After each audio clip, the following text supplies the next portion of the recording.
भारत में कई सारे लोग ईरान को बस इसलिए सपोर्ट कर रहे हैं क्योंकि सामने यूएस प्रेसिडेंट डोनाल्ड ट्रंप है जो इस समय काफी सारे भारत विरोधी फैसले कर रहा है और पाकिस्तान आर्मी चीफ आसिम मुनीर को सपोर्ट करता है और इसने पाकिस्तान को हथियार बेचे हैं। नो डाउट कि डोनाल्ड ट्रंप भारत के लिए अब तक का सबसे घटिया प्रेसिडेंट साबित हुआ है, लेकिन इसका ये मतलब नहीं है कि ईरान दूध से धुला हुआ है। ईरान ने अपनी कट्टरपंथी आइडियोलॉजी के चलते प्रॉक्सी आतंकी संगठनों की मदद से जितने मासूम लोगों को निशाना बनाया है उसका तो कोई अंदाजा भी नहीं लगा सकता। एंड इस बार ईरान ने यूनाइटेड अरब अमीरात को जो धोखा दिया है, इस न्यूज को सुनने के बाद तो अब ऐसा लग रहा है कि ईरान को अगर मौका मिले तो वो भारत को भी धोखा देने से पहले सोचेगा नहीं। ईरान ने अब कौन सा कांड कर लिया है जिससे भारत को भी बड़ी सीख लेनी चाहिए? चाइना ने दलाई लामा के मसले के ऊपर भारत को क्या चेतावनी दी है?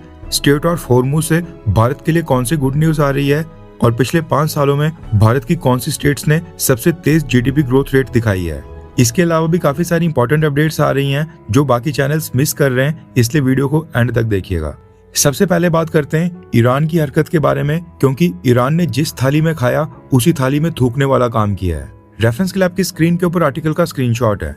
न्यूज निकल कर आ रही है कि ईरान ने जिन मिसाइल्स और ड्रोन से मिडिल ईस्ट में यूनाइटेड अरब अमीरात और बाकी गल्फ देशों के ऊपर हमला किया था, उनको ईरान ने चाइना से परचेज किया था। न्यूज आ रही है कि ईरान ने चाइनीज मिलिट्री सैटेलाइट और ड्रोन टेक्नोलॉजी से रिलेटेड इक्विपमेंट पहले यूनाइटेड अरब अमीरात मंगवाया और दुबई बेस्ड कंपनीज के थ्रू इन वेपन्स के पार्ट्स को अपने देश में इंपोर्ट किया। इन्वेस्टिगेशन में पता चला है कि ईरान काफी लंबे समय से चाइना से sensitive satellite communication systems, drone linked equipment और missile related dual use technology खरीदने के लिए यूएई को एक ट्रांजिट हब की तरह इस्तेमाल किया करता है। शिपमेंट पहले दुबई के जेबल अली पोर्ट तक आती है और फिर वहां से Iranian vessel and Iranian boats के थ्रू बंदर अब्बास पोर्ट तक लाई जाती है। इन्वेस्टिगेशंस के अकॉर्डिंग ये शिप्स अपना जीपीएस और लोकेशन डेटा को भी मैनिपुलेट करते हैं ताकि उनके रूट का यूएस नेवी या रीजन की बाकी कंट्रीज को पता ना चले। अब ये सारा सामान शेल कंपनीज की मदद से ईरानियन कंपनीज को पहुंचाया जाता है और फिर वहां से इक्विपमेंट ईरानियन रेवोल्यूशनरी गार्ड्स के पास पहुंचाया जाता था। चाइना से इक्विपमेंट यूएई आया, उसके बाद ईरान गया एंड जब ईरान ने इन इक्विपमेंट और पार्ट्स को असेंबल कर अपने लिए वेपन्स बनाए, ड्रोन्स बनाए और मिसाइल्स के अंदर इस्तेमाल किया, वही बाद में ईरान ने यूनाइटेड अरब अमीरात के ऊपर फायर कर दिए। ऐसा नहीं है कि इस चीज की पहले भनक नहीं लगी थी। यूएस ट्रेजरी डिपार्टमेंट और वेस्टर्न इंटेलिजेंस एजेंसीज कई सालों से यूनाइटेड अरब अमीरात को वार्न कर रही थी कि यूएई ईरानियन सैंक्शंस को इवेड करने, सैंक्शंस को बाईपास करने का एक क्रिटिकल हब बन चुका है। यहाँ से ईरान को सामान भेजा जा रहा है एंड अमेरिका ने तो इसके चलते यूएई बेस्ड फ्रंट कंपनीज के ऊपर काफी सैंक्शंस भी लगाए थे। अब यहाँ पर पॉइंट ये है कि यूनाइटेड अरब अमीरात ने भी मुस्लिम उम्मा सोचकर ईरानियन कंपनीज के ऊपर ज्यादा रिस्ट्रिक्शंस नहीं लगाई थी। यूएई में ईरानियंस का बहुत ही ह्यूज बिजनेस इकोसिस्टम है। लगभग 8000 ईरानियन ट्रेडिंग फर्म्स यूएई में रजिस्टर्ड हैं। इनमें से कई सारी शेल कंपनीज भी होंगी, लेकिन 8000 ईरानियन कंपनीज ये वाकई में बड़ी संख्या है। ऊपर से 5 लाख के आसपास ईरानियन ओरिजिन की पॉपुलेशन भी यूएई के अंदर रहती है। इसलिए यूएई ने भी ईरानियन के साथ ज्यादा स्क्रूटनी नहीं दिखाई और ईरानियन कंपनीज को यूएई में आसानी से बिजनेस करने दिया। लेकिन ईरान रेवोल्यूशनरी गार्ड्स ने यूएई के एहसान का भी बिल्कुल ख्याल नहीं किया और ये नहीं सोचा कि इनडायरेक्टली यूएई के कारण ही वो चाइना से ड्यूल यूज टेक्नोलॉजी और डिफेंस इक्विपमेंट्स के पार्ट लाते हैं और ईरान ने यूएई के ऊपर भी मिसाइल और ड्रोन हमले कर दिए। अगर ईरान केवल यूएई में यूएस बेसिस के ऊपर हमला करता तो समझ में भी आता, लेकिन ईरान ने यूनाइटेड अरब अमीरात के ऑयल और गैस इंफ्रास्ट्रक्चर को भी निशाना बनाने की कोशिश की है। इसलिए ये कहना गलत नहीं होगा कि भारत को भी ईरान के साथ सावधानी के साथ डील करना चाहिए, क्योंकि ये लोग अगर मुस्लिम उम्मा का ख्याल नहीं करते हैं फिर भारत तो इनके लिए कुछ मैटर ही नहीं करता है। आपको याद होगा जो ईरान के सुप्रीम लीडर खामेनेई हुआ करते थे, वो भी कश्मीर मसले के ऊपर लगातार स्टेटमेंट्स देते रहते थे और कश्मीर की तुलना हमेशा गाजा के साथ करते थे। लेकिन इसके बावजूद कुछ हफ्ते पहले ईरान ने भारत के अंदर ह्यूज डोनेशन ड्राइव चलाई थी, जिसमें इंडियंस ने अपने सोने के गहने, चांदी, बर्तन, कैश और ऑनलाइन पेमेंट्स तक ईरान के लिए डोनेट की थी। केवल भारत ही एक अकेला देश है जहां पर ईरान को डोनेशन मिली है, लेकिन अब ऐसा लग रहा है कि ये हमारी सबसे बड़ी गलती थी। बात करें अमेरिका के विदेश मंत्री मार्को रूबियो की, तो उनकी भारत यात्रा बिल्कुल फ्लॉप शो नजर आ रहा है। आज मार्को रूबियो का भारत में तीसरा दिन है और खास बात यह है कि आज जापान के फॉरेन मिनिस्टर तोशिमित्सु मोतेगी और ऑस्ट्रेलिया की फॉरेन मिनिस्टर पेनी वोंग, ये दोनों भी शाम तक भारत में लैंड हो जाएंगे और कल 26 मई को क्वाड फॉरेन मिनिस्टर्स मीटिंग में हिस्सा लेंगे। नेक्स्ट अपडेट आ रही है स्ट्रेट ऑफ हॉर्मुज से। न्यूज आ रही है कि ईरान और अमेरिका की कोऑपरेशन के साथ भारत का एक और tanker ship straight of Hormuz को क्रॉस कर भारत की तरफ आ रहा है। इस टैंकर शिप के ऊपर LNG गैस लोडेड है जो कि UAE से परचेज की गई है और ये LNG गैस UAE के अबू धाबी से लोड हुई है और स्ट्रेट ऑफ हॉर्मुज की ब्लॉकेड के बाद ये पहला LNG टैंकर है जो भारत की तरफ आ रहा है। भारत ने इससे पहले LPG गैस वाले टैंकर शिप्स को प्रायोरिटाइज किया था। रिपोर्ट्स के अकॉर्डिंग स्ट्रेट ऑफ हॉर्मुज के दूसरी साइड भारत के जितने भी LPG गैस के टैंकर शिप्स थे वो सारे भारत आ गए हैं, इसलिए अब ये LNG गैस का टैंकर शिप भारत मंगवाया जा रहा है। नेक्स्ट अपडेट आ रही है भारत की फास्टेस्ट ग्रोइंग स्टेट्स के पिछले 5 साल के डेटा को लेकर। रेफरेंस के लिए आपकी स्क्रीन के ऊपर आर्टिकल का स्क्रीनशॉट है। न्यूज आ रही है कि साल 2020 से लेकर 2025 तक पिछले 5 सालों में भारत की कौन सी स्टेट्स ने सबसे तेजी से ग्रो किया है, इसका डेटा सामने आ गया है। हो सकता है कि आपकी स्टेट भी इसके अंदर शामिल हो।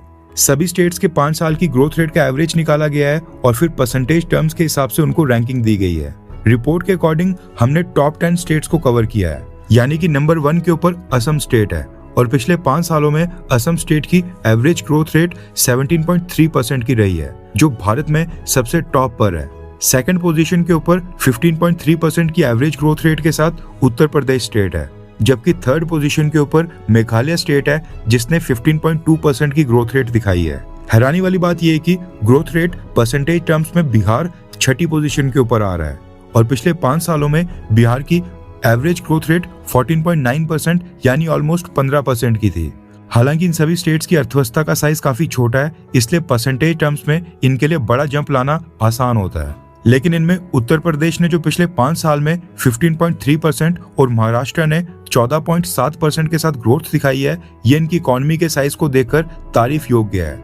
अगर आपको बाकी स्टेट्स की परसेंटेज देखनी है तो आप वीडियो को पॉज कर इंफोग्राफिक में देख सकते हैं। एक और इंटरेस्टिंग फैक्ट इस रिपोर्ट से ये भी निकल कर आ रहा है कि भारत की जो नेशनल GDP है, यानी जो पूरे देश की टोटल GDP है, उसमें से 48% यानी कि 48% अकेले भारत की 5 स्टेट से आता है। महाराष्ट्र, कर्नाटका, तमिलनाडु, उत्तर प्रदेश और गुजरात, ये 5 स्टेट्स हैं जो ऑलमोस्ट भारत की GDP में 50% का कंट्रीब्यूशन देती हैं और बाकी की 23 स्टेट्स बाकी का बचा 50% का कंट्रीब्यूट करती हैं। वैसे आप भारत में कौन सी स्टेट से ये वीडियो देख रहे हैं, अपनी स्टेट का नाम नीचे कमेंट कर जरूर बताएं।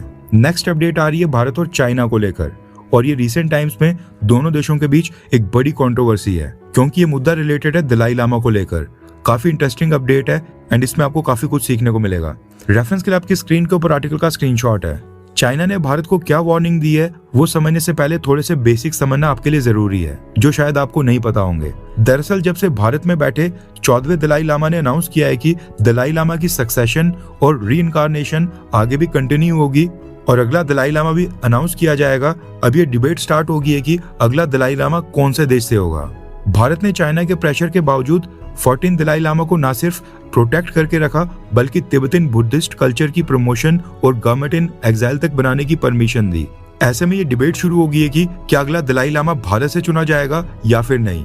एंड इसके लिए तर्क दिया जा रहा है कि साल 1680 के अराउंड जो छठा दलाई लामा चुने गए थे त्सांगयांग ग्यात्सो, वो भारत के अरुणाचल प्रदेश से ही थे। अरुणाचल प्रदेश के तवांग में इनका जन्म हुआ था, इसलिए ये डिबेट वापस से स्टार्ट होगी है कि क्या 15वें दलाई लामा भी अरुणाचल प्रदेश से ही हो सकते हैं। भारत और चाइना की गवर्नमेंट इस मसले के ऊपर दशकों से आमने सामने है, लेकिन अगर अगला दलाई लामा अरुणाचल प्रदेश से अनाउंस किया जाता है तो चाइना को काफी मिर्ची लगने वाली है। चाइना के लिए मसला ये है कि अगले दलाई लामा को चुनने का समय अब धीरे धीरे पास आते जा रहा है, इसलिए चाइना के पेट में दर्द होना स्टार्ट हो गया है। इस बार चाइना ने 2 मुद्दों के ऊपर नाराजगी जताई है। सबसे पहले तो चाइना ने नाराजगी जताई है तिब्बत की जो भारत में गवर्नमेंट इन एग्जाइल है सेंट्रल तिब्बतन एडमिनिस्ट्रेशन को लेकर। ये एग्जाइल गवर्नमेंट भारत में अपनी पार्लियामेंट भी चलाती है, इलेक्शंस करवाती है, तिब्बतन स्कूल्स, तिब्बतन कल्चर और रेफ्यूजी सेटलमेंट्स इन सबको मैनेज करती है और साथ में तिब्बत के पक्ष में इंटरनेशनल लॉबिंग कर ग्लोबल स्टेज के ऊपर लोगों का सपोर्ट भी हासिल करती है। चाइना इस central Tibetan administration government in exile को एक इलीगल सेपरेटिस्ट ऑर्गेनाइजेशन मानता है, यानी अलगाववादी संगठन कहता है। अभी भारत में क्या हो रहा है कि ये जो तिब्बतन गवर्नमेंट इन एग्जाइल है, इसका भारत के अंदर पॉलिटिकल हेड सिलेक्ट करने का प्रोसेस स्टार्ट हो गया है, जो कि एक तरह से प्राइम मिनिस्टर या प्रेसिडेंट टाइप पोस्ट होती है। पहले दलाई लामा स्पिरिचुअल और पॉलिटिकल दोनों लीडर हुआ करते थे, लेकिन साल 2011 के बाद दलाई लामा ने पॉलिटिकल पावर्स खुद ही इसी सेंट्रल तिब्बतन एडमिनिस्ट्रेशन को दे दी है, यानी गवर्नमेंट इन एग्जाइल की इलेक्टेड लीडरशिप को ट्रांसफर करने का फैसला किया था, जिसके बाद से इलेक्शंस कर एक पॉलिटिकल हेड चुना जाता है। अभी जो तिब्बतन गवर्नमेंट इन एग्जाइल है, इन्होंने रिसेंटली इलेक्शंस करवाए थे और दोबारा से पेनपा त्सेरिंग को अपना हेड चुना है, जिसके बाद अब इनकी swearing in oath taking ceremony हो रही है, जो कि 27 मई को होनी है। कहने का मतलब है कि 27 मई को एक तरह से शपथ ग्रहण समारोह हो रहा है, जैसे भारत में चीफ मिनिस्टर्स या फिर प्राइम मिनिस्टर्स का होता है। अब इसमें दलाई लामा और दुनिया भर से तिब्बतन धर्म गुरु और बड़े बड़े मॉन्क्स शामिल होंगे और ये थोड़ा सा बड़ा कार्यक्रम होता है। इसलिए चाइना को मिर्ची लगी है और चाइना भारत का विरोध करते हुए धमकी दे रहा है कि भारत की सरकार एग्जाइल गवर्नमेंट या इंडिपेंडेंट तिब्बत को अपने देश में प्लेटफॉर्म प्रोवाइड ना करे। चाइना ने कहा है कि अगले दलाई लामा की रीइंकार्नेशन यानी अगले दलाई लामा की सिलेक्शन का जो प्रोसेस होगा वो चाइना का इंटरनल मैटर है, हमारा अंदरूनी मामला है। इसलिए भारत से कहा जाता है कि भारत इसमें दखल ना दे और सेपरेटिस्ट एजेंडा को अपने देश के अंदर बिल्कुल भी बढ़ावा देने से बचे। चाइना का कहना है कि अगले दलाई लामा को अप्रूव करने का आखिरी फैसला बीजिंग के पास है। नेक्स्ट अपडेट आ रही है भारत के विदेश मंत्रालय से। अफ्रीकन कंट्रीज में इबोला आउटब्रेक के कारण भारत की सरकार ने democratic Republic of the Congo, Uganda और साउथ सुडान के लिए नई ट्रैवल एडवाइजरी जारी की है और कहा है कि सभी इंडियंस इन तीनों देशों की नॉन एसेंशियल विजिट्स को कैंसिल कर लें और अब इन कंट्रीज में मत जाएं। और जो भी इंडियंस इस रीजन में पहले से प्रेजेंट हैं, उन्हें भी सलाह दी जाती है कि वो सावधानी बरतें और लोकल अथॉरिटीज वहां पर जो भी पब्लिक हेल्थ गाइडलाइंस दे रही हैं उनका पालन करें। हर 24 घंटे के अंदर जियोपॉलिटिक्स में बड़े फेरबदलाव और उलटफेर हो रहे हैं और भारत के लिए नए चैलेंजेस आ रहे हैं। कोई देश अपने फैसले से पलट रहा है तो कोई देश ब्लैकमेलिंग के ऊपर उतर आया है। सभी देश एक दूसरे को नीचे लगाने की कोशिश कर रहे हैं। इन सब के बीच हमारा भारत किसी भी देश से पीछे न रह जाए, इसके लिए मोदी सरकार लगातार कोशिशें कर रही है। एंड भारत की foreign policy, defence news, economy और ग्लोबल अफेयर्स का सही एनालिसिस हमारे चैनल इंडियन अफेयर्स का मिशन है और ये मिशन आपके सपोर्ट के बिना अधूरा है। इंडियन अफेयर्स हिंदी के ऊपर हम सभी फैक्ट्स और डेटा बिल्कुल सरल भाषा में एनालाइज करते हैं, बिना किसी एजेंडा के। अगर आप चाहते हैं कि इंडियन अफेयर्स का सही और ऑथेंटिक एनालिसिस आप तक लगातार पहुंचे, तो इस वीडियो को लाइक करें और हमारे चैनल इंडियन अफेयर्स को सब्सक्राइब करके बेल नोटिफिकेशन ऑन करना मत भूलिए। आपका एक लाइक हमारे चैनल को ग्रो करने में काफी मदद करेगा और एक सब्सक्राइब ये सुनिश्चित करेगा कि आप किसी भी इंपॉर्टेंट अपडेट को मिस ना करें। अगर आपने हमारे चैनल को पहले से सब्सक्राइब किया है तो दिल से धन्यवाद। जय हिंद, वंदे मातरम।